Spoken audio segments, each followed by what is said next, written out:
two or three of them, they all collaborated together to harvest the yeast and then also grow the yeast strains. So they were grown in a lab environment.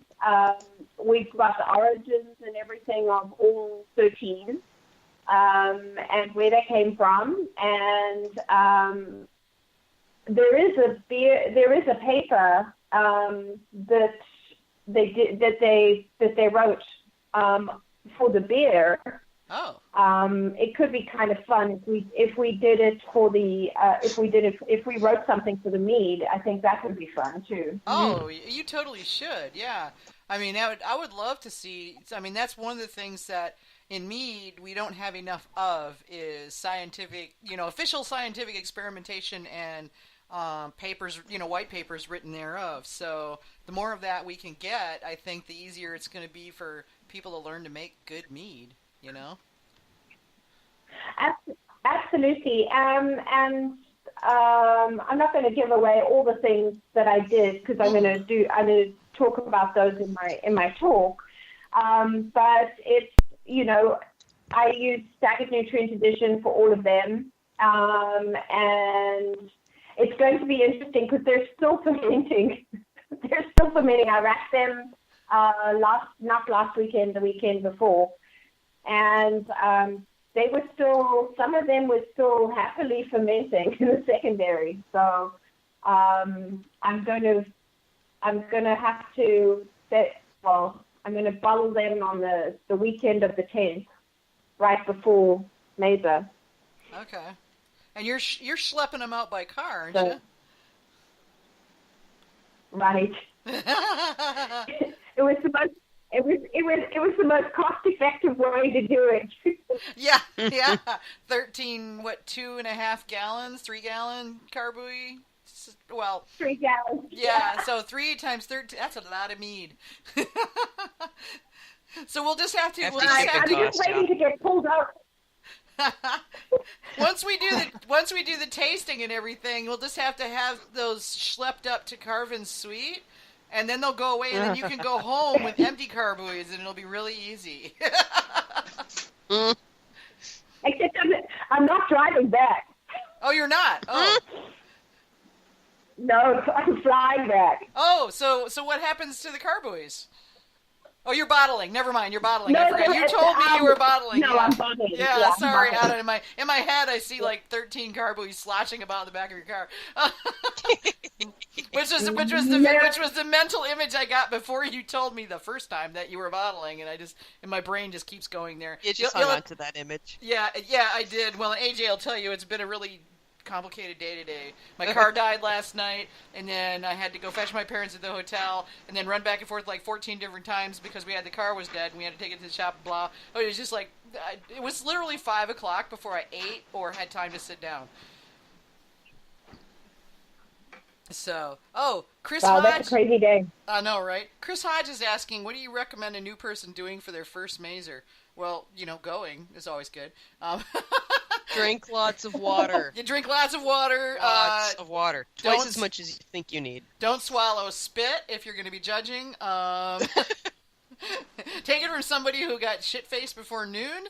Her very first time judging, because nobody told me that. Joe Vinsagera is saying carboys on a plane. Is that like snakes on a plane? That's not how he said it. Yeah, well, I'm not gonna. Yeah. Yeah. On an effing plane. How's that? Channel your inner Samuel L. Jackson. There we go. Yeah. Channel your inner Samuel L. Jackson. Yeah. Yeah, and they're all saying science. So yeah, girl, you got to write a paper on this when it's all said and done.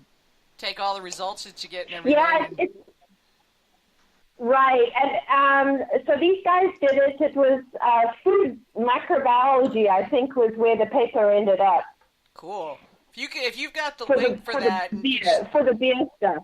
Okay, well, if you've got the link for that and can shoot it over to me sometime in the near future, that'd be great. I'll put it up on the page and get it out so that people can go track it down. Absolutely, yeah, because it's got a really nice table on all the different yeasts that we use. It's in table 2, because the guys on Milk to Funk gave me a hard time, and they said, "Oh, some of these are toxic." I'm like, dude, seriously, look on table 2. No, we had no adverse reactions. That's crazy. Yeah. So they go, "Oh, my bad." Well, we've got just a quick segue here. We've also got Theresa Dorr from Vinoshipper on the line. She's coming into play, and then we'll talk with her more about what they're doing later. But I just wanted to welcome Theresa to the call. Hey, Theresa, we're not ignoring you. Hey, thank you so much. Thank you. I love it. I'm learning. Cool. Yeah, there's a lot to be said. So those of you out there listening and on the chat, you guys got any questions for Carolyn that won't make her give away secrets she's going to save till 3 weeks from now? And while they're doing that, I noticed in your write-up that you like to push the envelope, Carolyn. Correct. Yeah. Yes. So talk about that. So is it Weirdables or just trying things that nobody's ever tried before, or both, or something different? I think I do things like so I'm a fairly new mead judge, and I've got a very I don't know, I have an affinity for putting good flavors together, I think. Mm-hmm. Or like odd, different stuff that nobody's done before, or have you ever, have you ever made a cherry mead in the golden barrel? Okay, so the answer to that is always yes, and then we move on, right? Yes. For anybody that's been on Modern Mead Makers, they know what we're talking about, because you get that question about 20 times a day. Right. So here's something that I've done, and actually it turns out that somebody's done it before, but I was like, okay, well, this is kind of cool. Right. I made a starting with a very high gravity. I think it was 1140. Like the hydrometer fell over. I just finished one of those, so totally get it. Mine was like 1135, and everybody's like, "What?" Right. Yeah. Right. And I totally stressed the yeast out, but then I added another starter. But anyway, it was made with Luxardo cherries and California orange blossom honey. Ooh, nice combo. So basically, it's like a Manhattan. Oh. Yeah, and I think Sergio has done something similar. I don't know if he put oak or something in there. Anyway, that one is, oh my God, so good. I had a mead from, and I think it's Liquid Alchemy does a Cosmo mead, and it's to die for. I mean, it tasted just like a Cosmopolitan. Oh, Cosmo. Okay. Uh-huh.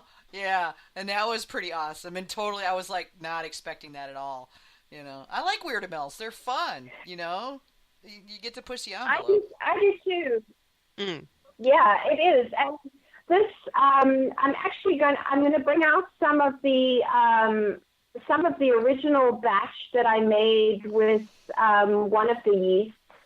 One was the peach and the 2 different amounts of peaches. Uh-huh. So I'm going to bring those for Saturday night as well, so we can taste those with the fruit in there, as opposed to the ones that didn't have any fruit. So I think that would be a really interesting tasting for Saturday night. Oh yeah, yeah, totally. I think that'll be fun. Yeah, that's what we'll have to do after the awards. And plus, the more we drink, the less I have to move. Yeah.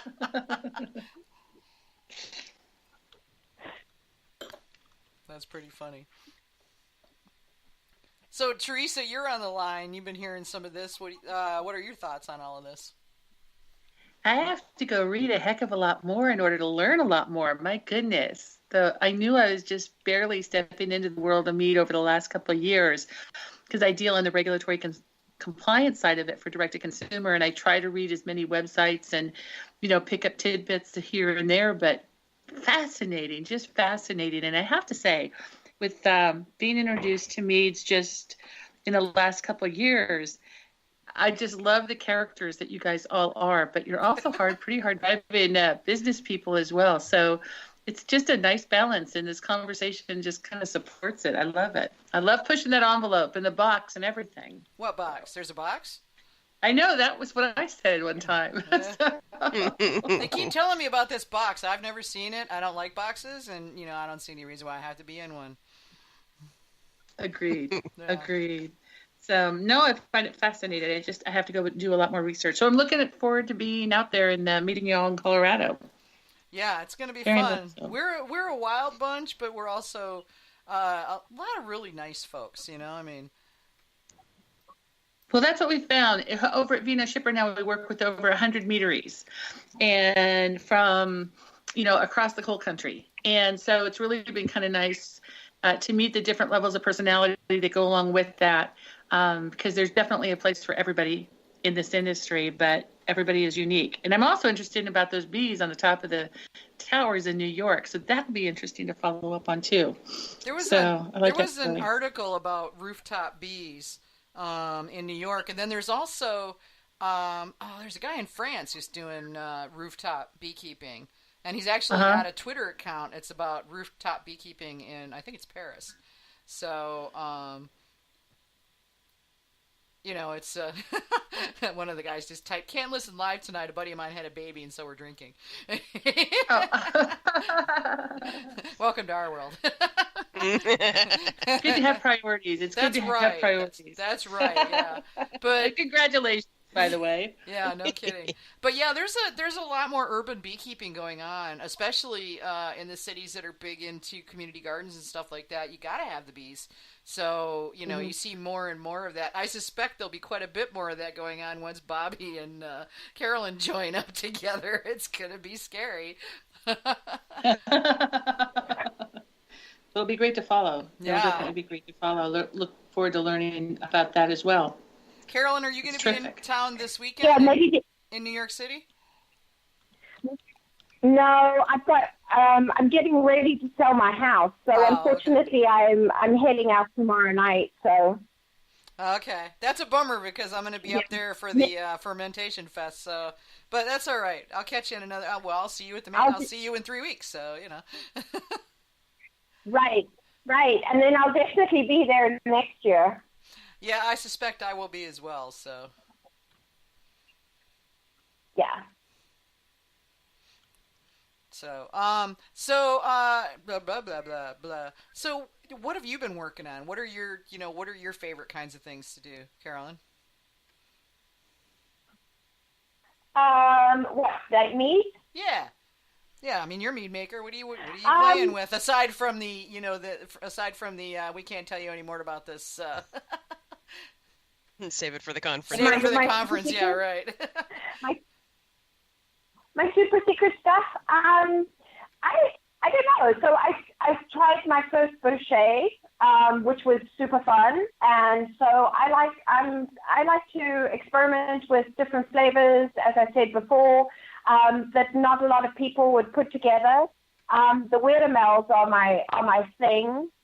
I did learn that just because you can put everything into a mead, you probably shouldn't. It was really funny. I don't know if there was a serious run on blackberries last summer, but at the Indiana Brewers Cup, I judged the professional. We judged the professional group, and we had 13 different variations of blackberry mead. Wow, that's insane. That's insane. Yeah. I'm actually drinking a blackberry blossom mead right now, but it's not a melomel. It's just a traditional with blackberry mead, or blackberry honey, I mean. Oh, well, see, so that's different. Mm-hmm, totally, yeah. These ones had blackberry, bourbon, espresso, coffee, bourbon barrel, cardamom, and any variation thereof. It was Wow. insane. Yeah, that sounds like it'd be a lot